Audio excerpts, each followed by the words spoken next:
Is Bears GM Ryan Poles about to make a big move? That is the topic of today's Chicago Bears Now episode. Welcome in. I am Harrison Graham. We're going to dive into this and why this could be a possibility here in just a moment, but I want to hear from you guys. Is there a player that you would like the Bears to sign or trade for before week one? If there is, drop his name down in the comments section down below. The Bears could certainly add to this roster, so I want to hear from you who that player is. Okay, and the reason we're talking about this is because DJ Moore's contract extension details have emerged. We know his year-by-year cap hits moving forward thanks to Over the Cap. And the Bears did something interesting. They actually lessened his cap hit for 2024 from $16 million down to $7 million, which freed up an additional $9 million in cap space, which leaves the Bears with roughly $21 million or so to work with. And this happens a lot of the time when players get extended, but Ryan Poles a lot of the time will take more money up front to kind of be more flexible down the road. Now, I think when you look at the year-by-year cap hits here, this is completely fair and a just deal and isn't a backbreaker in any of these years. I mean, 24.9 next year, still less than his average annual value. 28.5 the next three is just $1 million more than his 27.5 he just got in his new extension, and then 29 jumps down to 24.5. So it's not like taking less this year like hampers them down the road. He's a number one receiver. He's going to cost money. So I think the structure of this deal is really good. And also the Bears can get out of this deal after 2026. If they were to cut or trade him after 2026, they would take like an $8 million dead cap penalty, which isn't that much whatsoever, especially as the cap continues to go up. So my main two takeaways are this. Number one, this is pretty good work from Ryan Poles. Like, you got DJ Moore, I would say at market value, but not like top market value. You didn't have to pay him $30+ million per year. There wasn't any haggling back and forth that appeared like we were seeing with Brandon Ayuk and that whole situation. And two, they freed up $9 extra million, so you're over $20 million now. Like, are the Bears prepared to make a big move? We'll talk about what that move could look like here in a second. But first, hit that subscribe button. If the Bears do make a big move, we're going to go live. If they make small moves, we're still going to cover those as well. But big trade, big signing, we'll go live here on the channel. So hit that subscribe button, turn on notifications. We got you covered here on Chicago Bears Now. Okay, let's take a look at what some big splashes could look like. Number one, could you trade for a defensive lineman? Well, you certainly have the cap space to do it now. Three names that have floated around this offseason. Matthew Judon, the edge for New England, who wants a contract extension. He's been pretty unhappy there. His cap hit, and by the way, these numbers at the bottom would be the cap hits the Bears would take on if they traded for said players. Only $6.5 million for Judon, so that's not hardly anything at all. Trey Hendrickson at just under $15 million. They can absorb that now, just like they can Jonathan Allen, the defensive tackle in Washington. And listen, I think the Bears like Gervon Dexter's progress in year two.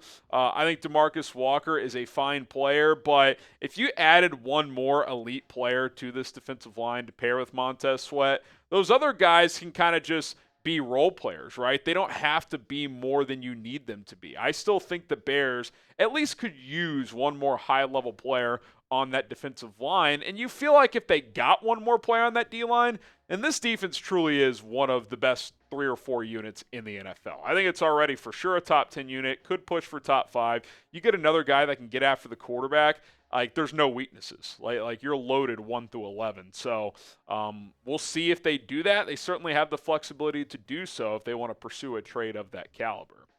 Could they sign multiple free agents? Like before, when you had 12 or so million bucks, you could probably sign one guy to 5 or 6 million, and then you got to keep the rest of that cash for the regular season. Teams like to have 5 to 7 million in cap space to, have flexibility during the season for a small trade at the deadline, or if an injury pops up and you got to sign somebody or something else of that ilk. Well, now with $21 million, you could really sign a couple of players if you wanted to. A couple of pass rushers still out there. Yannick Ngakoue, Carl Lawson, both have done workouts recently. Ngakoue with the Dolphins and Panthers, Lawson with the Cowboys. Neither got signed for whatever reason, whether that was their choosing or the team's.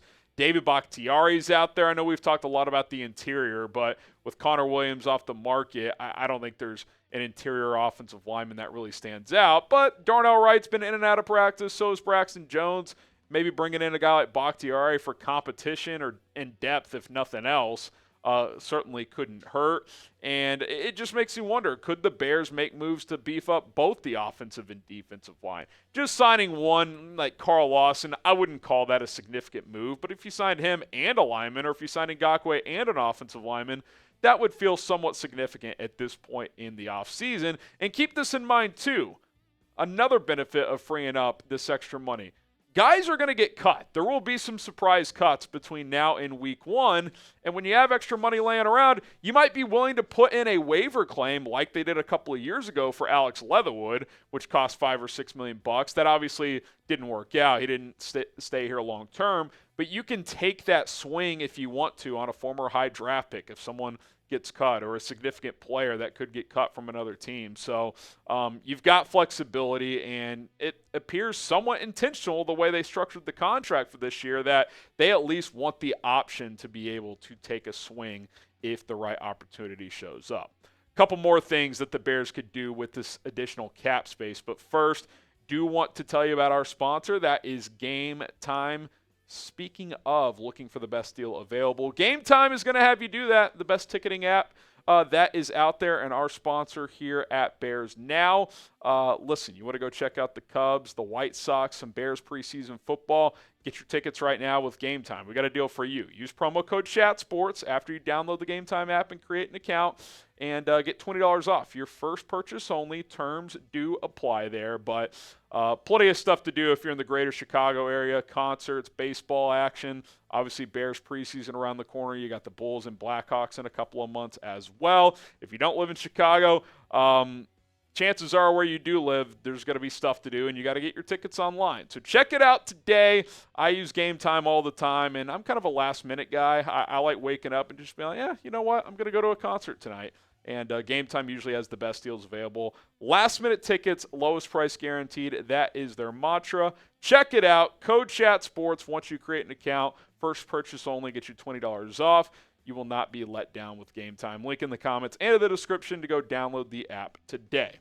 Okay, possibly the most likely scenario is, you got more money for a big NFL trade deadline move if something were to pop up. And let's be honest, Ryan Poles is a guy who is not afraid to make a trade. He is someone who likes to make a move at the deadline. His first 2 years, even being a non-contender, he has traded for significant players. At least they felt significant at the time. The Claypool one obviously flopped, but he traded away Roquan Smith. He traded for Chase Claypool. He traded for Montez Sweat last year. Like, he's not afraid to take a calculated swing if the opportunity shows up. And look, we all are hopeful the Bears are a competitive football team this year. If they're 500 or a little better than 500 this year, you got an extra second-round pick, he might take an even bigger swing at the deadline to try and go make a playoff run this season, and he's got the money to do it. So it does kind of feel like a deadline deal could be the most likely beneficiary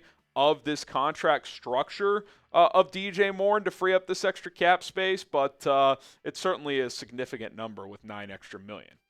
And then lastly, you could do an internal move, kind of like what you did with DJ Moore, but you could kind of structure it the opposite way, right? Like you could restructure a current contract that exists on your roster. Maybe take money from a future year, give him more now, so you have less cap space to work with for the rest of this year, but flexible moving forward. Or you could also do another extension with another player, Tevin Jenkins, although they want to see him prove he can be healthy.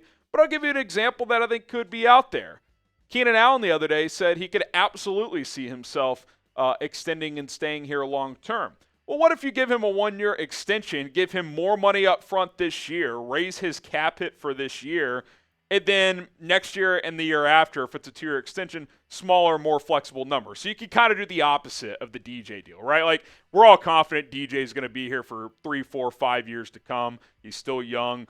He was awesome last year, great team guy. Keenan Allen, it's not that he's not a great team guy and all that. He's going to be 32 this year. So what if you give him 2 years, $50 million on an extension, but you give him an additional $10 million this year. So then the next 2 years are more like 2 for $40, right? That's much more flexible for Poles moving forward with the salary cap on those future years. So the point of all of this is they've got options the way they structured this DJ deal to approach some other opportunities, and I'm fascinated to see what Ryan Poles potentially does. Speaking of Keenan Allen, do you want to sign him to an extension? Type Y for yes, type in for no. I've said I'm comfortable with the 1 or 2 year deal. If it's in the low mid 20s per year, like I'd do a 2 for $50 deal if the if the cap hits make sense, if it's not too much guaranteed money. But he is going to be 32. He does have some injuries in his history, so I could see the Bears seeing this play out. But again, now you got flexibility to do that if you want to. All right, that's going to do it for this edition of Chicago Bears Now. We will be back tomorrow. We got a video dropping in the morning, an interesting one based on some potential NFL news and how it affects the Bears, so stay tuned for that. Plus, we'll go live like we do every Thursday at 4 o'clock Central. Get you ready for the next preseason game against the Bills, which is on Saturday. So lots to come here on the channel tomorrow, so subscribe and stay tuned.